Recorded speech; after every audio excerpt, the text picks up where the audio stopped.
साथियों, ईरान ने साफ साफ कह दिया है कि अगर यही डेडलॉक चलता रहा तो अमेरिका का जहाजी बेड़ा इब्राहिम लिंकन डुबो देगा। बहुत बड़ी खबर यह है।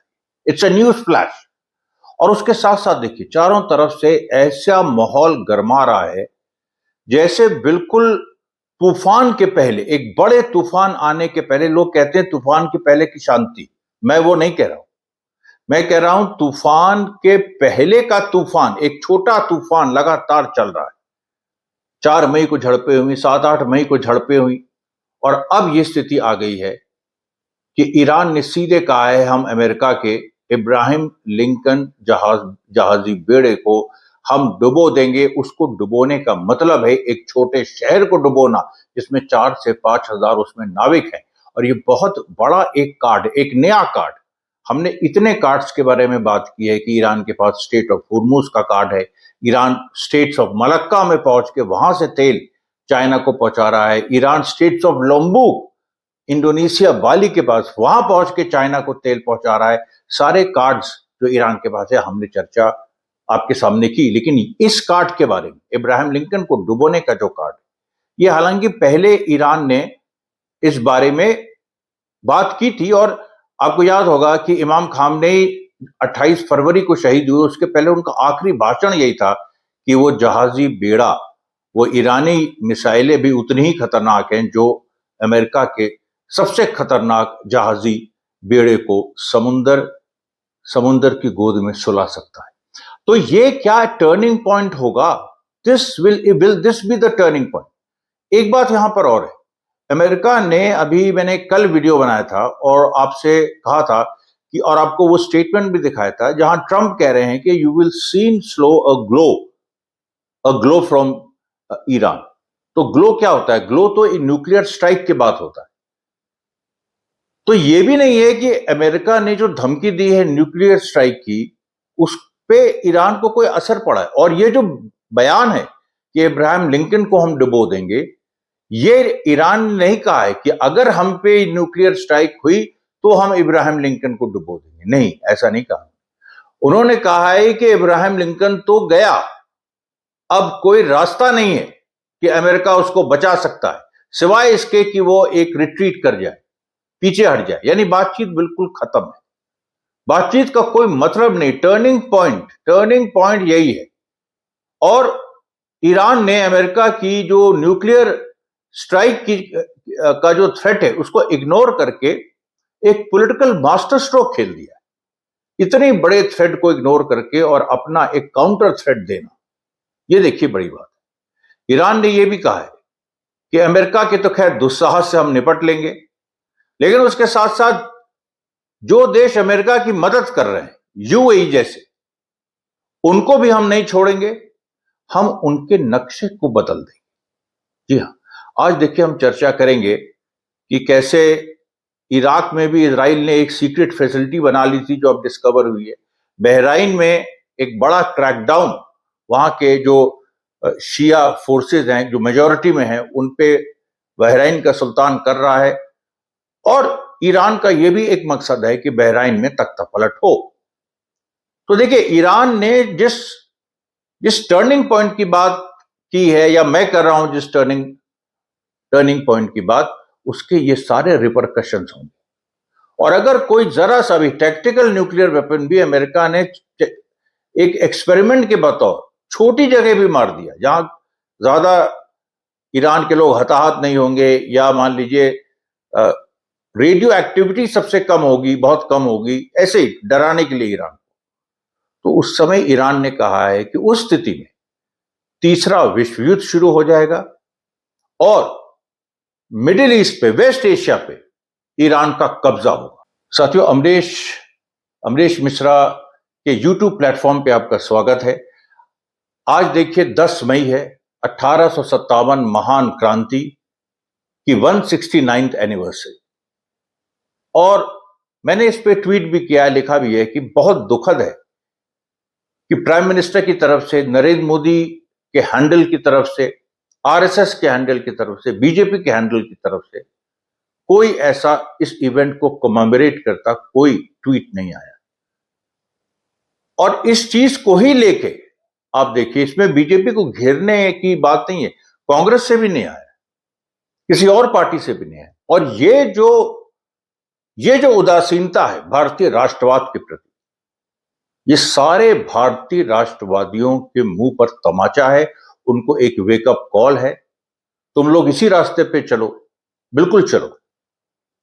2027 के उत्तर प्रदेश चुनाव में असली जो राष्ट्रवादी ताकतें हैं 1857 की जो लाइन पे चल रही, वो लोग, उनका उदय होगा, कोई इस चीज को रोक नहीं सकता है। आगे बढ़ने के पहले मैं आपको फिर से गुजारिश कर दूं कि इस वीडियो को लाइक और सब्सक्राइब करिएगा, अंत तक देखिएगा और कमेंट करना मत भूलिएगा। ईरान की तैयारी का पता आप इसी बात से लगा सकते हैं कि जो मोबाइल लॉन्चर्स हैं, जो सॉलिड फ्यूल मिसाइल्स छोड़ते हैं, ये अचानक ईरान के कई प्रोविंसेस में देखे गए, इनका मूवमेंट देखा गया बहुत दिनों बाद। मतलब सीज फायर के बाद, जो सीज फायर ट्रंप ने एक तरफा जो सीज फायर किया था, उसके बाद इतने बड़े पैमाने पे जो मोबाइल ट्रक्स है लॉन्चर्स की, वो पहली बार दिखाई दी हैं, ये 9 मई और 10 मई। उसके बाद देखिए स्ट्रेट ऑफ हुर्मुज में फिर वही बात, ईरान ने शक्ति प्रदर्शन किया। 100 से ज्यादा इस्लामिक सेना या इस्लामिक जो नेवी है, आईआरजीसी की नेवी, उसकी 100 से ज्यादा बोट्स एक फॉर्मेशन में चलती नजर आई। जो बड़ी खबर आज की है, ईरान के हाथ में फिर एक नया पत्ता आ गया। वो पता है क्या है? तेल का मार्ग तो रोक दिया है स्ट्रेट ऑफ हुर्मुज में, और बाब अल मंदाब कभी भी ईरान रोक सकता है। दुनिया त्राही त्राही कर रही, सब लोग जानते हैं, और अमेरिका को ब्लेम कर रही कि अमेरिका ने एग्रेशन किया था। दूसरी बड़ी बात है कि स्ट्रेट ऑफ हुर्मुज के सी बेड में, यानी समुद्र तल पे, इंटरनेट केबल्स गुजरते हैं, ये दुनिया को पता ही नहीं था, और भारी संख्या में इंटरनेट केबल्स, बहुत बड़ा हब है इंटरनेट केबल्स का स्ट्रेट ऑफ हुर्मुज का सी बेड। और यहां से पर्शियन गल्फ और वेस्ट को लिंक करता है ये इंटरनेट केबल्स, और एशिया को लिंक करते हैं। आप ये मैप देखिए, इसमें और ईरान की योजना है कि वो एक ऐसा ऑपरेशन करे जहां वो इन इंटरनेट केबल्स पे अपना स्वामित्व पूरा घोषित कर दे, स्थापित कर दे, घोषित कर दे, अपना कंट्रोल, अपना दबदबा इस पूरे जाल में। और 11 ट्रिलियन डॉलर्स, 11 लाख डॉलर्स का यहां से बिजनेस होता है थ्रू इंटरनेट केबल्स, जो अगर सारे आप मिला दीजिए, उसमें बहुत सारे देशों की कंपनीज इन्वॉल्व हैं। और उन देशों को, जो उन कंपनीज को जो नुकसान होगा कुछ ही दिनों में, हम ये 2 या 3 दिन की बात कर रहे हैं, जैसे ईरान ने ये किया, तो वो करीब 11 लाख डॉलर का होगा, 11 लाख करोड़ डॉलर का, सॉरी 11 लाख करोड़ डॉलर का नुकसान होगा। और इसको लेके एक नई चिंता पूरी दुनिया में है। अच्छा, ईरान ने ये नहीं कहा है कि वो कब्जा करके इनको काट देगा या बंद कर देगा, नहीं, ईरान ने कहा इनको हम चलने देंगे, लेकिन जो कंपनीज हैं वो हमको पे करें। ईरान ने नया नारा दिया है, कंट्रोल ओवर डिजिटल पावर, और वो इन्हीं केबल्स के कंट्रोल के माध्यम से ईरान करेगा। और 7 प्रमुख जो कंपनीज हैं, जो अभी लेटेस्ट खबर आ रही है, 7 प्रमुख कंपनीज की केबल्स पे वो अपना कंट्रोल स्टैब्लिश करेगा। अब आप सोचिए, जो जीसीसी कंट्रीज हैं, यूएई वगैरह, ये पूरी तरह से अपने डेटा पे इन्हीं केबल्स पर निर्भर कर रही। अमेरिकन जो बहुत सारे जो लॉजिस्टिक्स हब अमेरिका के बहुत सारे यूएई में हैं और मिडिल ईस्ट की और कंट्रीज में है, वेस्ट एशिया की, उनको भी ये प्रभावित कर देगा। हो सकता है कि अमेरिकन कैरियर्स का जो एक नॉर्मल कम्युनिकेशन होता है, एक उनका अपना सीक्रेट होता है, वो अलग तरह से होता है, लेकिन जो नॉर्मल कम्युनिकेशन होता है वो भी डिसरप्ट हो जाए। और इब्राहिम लिंकन को स्ट्राइक करने में ये जो कदम है ईरान का, ये बहुत कारगर स्थापित हो सकता है। तो इस बात पे गौर कीजिए कि कैसे, जो मैंने बातचीत शुरू की थी, इब्राहिम लिंकन पर ईरान का हमला, संभावित हमला, और अगर उसने इंटरनेट इन केबल्स पे कब्जा कर लिया, तो वो जो हमला इब्राहिम लिंकन पे ईरान करने जा रहा है, ठीक है, तो वो और ज्यादा उसको बल मिलेगा, उसको और ज्यादा सपोर्ट मिलेगा, क्योंकि कम्युनिकेशन पूरे तरह से जाम होगा कुछ समय तक के लिए। और लोगों का यह कहना है कि उसके बाद, यानी एक बार जब ईरान कब्जा कर लेगा तो डेटा वॉर छिड़ जाएगी। अब यहां एक बात यह आ रही है कि अगर डेटा केबल्स पे ईरान का नियंत्रण होता भी है तो सैटेलाइट से उसको पूरा किया जा सकता है। अमेरिका और उसके जो एलाइज है वो सैटेलाइट से काम चला सकते हैं, लेकिन वो काम नहीं चला सकते। सैटेलाइट से अगर आप तुरंत सैटेलाइट पे स्विच करेंगे तो केवल वन थर्ड उसका जो केबल से इंफॉर्मेशन ट्रांसमिट होती है, केवल 1/3 आप कर सकते हैं। केबल डिसरप्शन को तो आपको फिर दूसरे केबल्स लगा के ही पूरा करना। अभी वो टेक्नोलॉजी दुनिया के पास नहीं है कि प्योरली सैटेलाइट से आप इंटरनेट चला सके। स्टारलिंक जो मस्क की एक कोशिश है वो जारी है कि उसमें आप केबल्स को सरकमवेंट कर सकते हैं, लेकिन वो भी एक सीमित समय के लिए, और वो भी अंतोगत्वा केबल्स पे डिपेंडेंट है। ईरान के मौजूदा सुप्रीम लीडर मुश्तबा खामनेई, उनके बारे में और इंफॉर्मेशन सामने आई है। ईरान के ऑफिशियल्स का कहना है कि वो काफी हद तक स्वस्थ हो चुके हैं और कभी भी वो जनता के बीच आ सकते हैं। उनको मुख्यतः पैर में, पीठ के निचले हिस्से में और कान के पीछे उनको चोटें लगी थी जो काफी गंभीर थी, लेकिन ईरान ने एडवांस मेडिकल टेक्नोलॉजी का इस्तेमाल करते हुए, और कैसे ये किया वो देखिए, एक अलग कहानी है जो अभी धीरे धीरे उसके फैक्ट्स आएंगे। लेकिन एडवांस मेडिकल टेक्नोलॉजी ईरान ने कहीं से ली नहीं। लोग कह रहे थे कि मुश्तबा खामनेई रशिया में है, चाइना में इलाज करा रहे हैं, ऐसा कुछ नहीं। वो ईरान में ही पूरे समय थे और हैं, ईरान में ही उनका इलाज चल रहा है। ईरान के प्रेसिडेंट पेजेश्कियान खुद डॉक्टर है और ये भी बात है कि उन्होंने भी उनकी देखभाल की है। लेकिन ये ईरान में जो मेडिकल साइंसेस का डेवलपमेंट है, ये देखिए दिखाता है, क्योंकि मुझे नहीं लगता कि और कोई देश जो अमेरिका के खिलाफ खड़ा है, मतलब रशिया चाइना छोड़ दीजिए, जैसे वेनेजुला है, क्यूबा है, उनमें अभी वो मेडिकल फैसिलिटीज नहीं है कि उनके हेड ऑफ स्टेट को कोई बड़ी चोट लग जाए और वहीं पर उनका इलाज वो भी गुप्त तरीके से हो। अगर बहराइन से एक बड़े क्रैकडाउन और कन्फ्रंटेशन की खबरें आ रही हैं। यूएई में आपने देखा कि कैसे जो पाकिस्तानी शिया थे उनको यूएई की सरकारों ने रातों रात उनकी संपत्ति जब्त करके हजारों लोगों को डिपोर्ट किया। अब बहराइन में क्या हो रहा है? बहराइन में देखिए एक क्रैकडाउन चल रहा है और 41 नागरिक बहराइन के गिरफ्तार हुए हैं, जिसमें कम से कम 30 से 35 शिया धर्मगुरु, और उनके ऊपर चार्ज है कि वो आईआरजीसी से लिंक्ड है। इसके पहले 69 लोगों की नागरिकता बहराइन ने रद्द कर दी है, और 3 जो पार्लियामेंट के सदस्य हैं वो भी शिया, उन तीनों की सदस्यता समाप्त कर दी। अब सवाल यहां पर ये उठता है, देखिए बहराइन एक बहुत ही, जिसको हम कहते हैं कि ऑन द एज है, बिल्कुल एकदम नोक पे खड़ा है। वहां पर 2011 में अपराइजिंग हुई थी, सरकार लगभग पलट गई थी, आज की स्थिति बदली हुई है, आज ईरान मजबूत स्थिति में है। तो बहराइन में जो हो रहा है देखिए उसके रिपरकशन होंगे, और अचानक एक दिन आपको सुनना पड़ सकता है कि बहराइन का जो खलीफा है, जो वहां का राजा है, अचानक उसको बहराइन छोड़ना पड़ा। इराक के अंदर एक सीक्रेट इजरायली बेस डिस्कवर हुआ है, और खबर ये आ रही है कि जंग के दौरान, जो 40 दिन की जंग थी, उस दौरान ये सीक्रेट बेस इजराइल लगातार ऑपरेट कर रहा था। अब आप देखिए इजराइल की ताकत, आप देखिए अजरबैजान में उसका पेनिट्रेशन, इराक में उसका पेनिट्रेशन।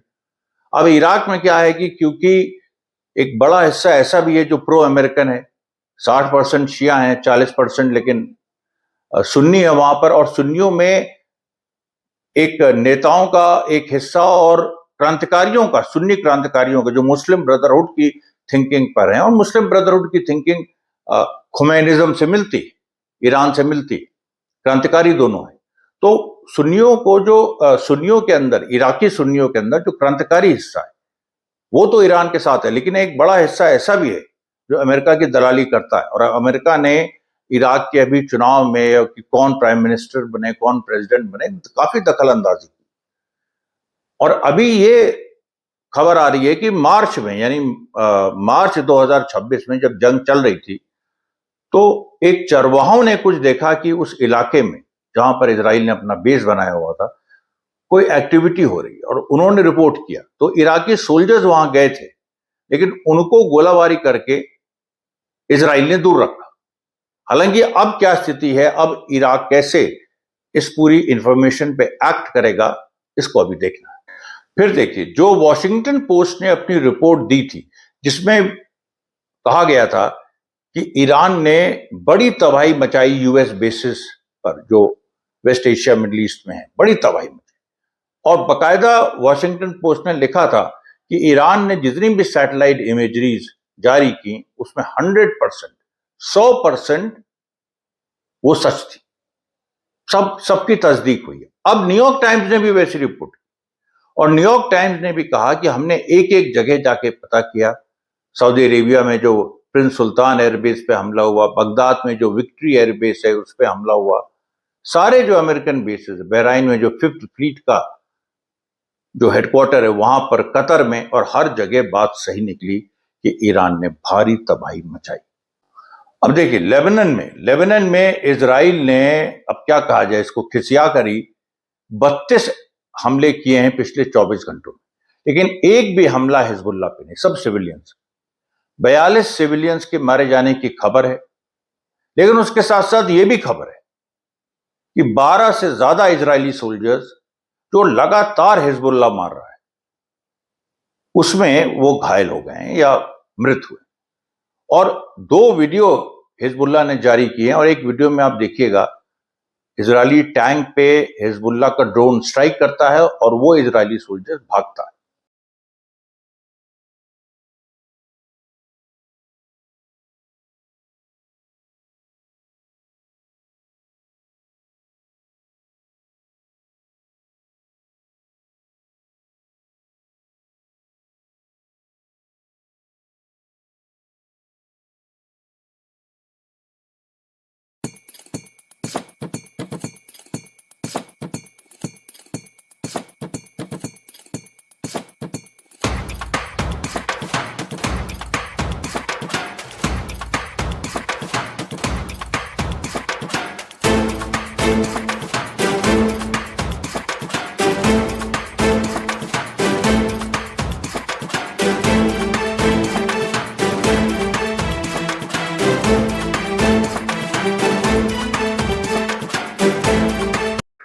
अब यहां पर कुछ लोग सवाल करते हैं कि भाई सिविलियंस इतने मारे जा रहे हैं। देखिए, मैंने आपसे पहले भी कहा था कि ये जंग में होता है, और जंग में होता है मतलब ये नहीं कि सिविलियंस की जान जाती है, ठीक है, नहीं।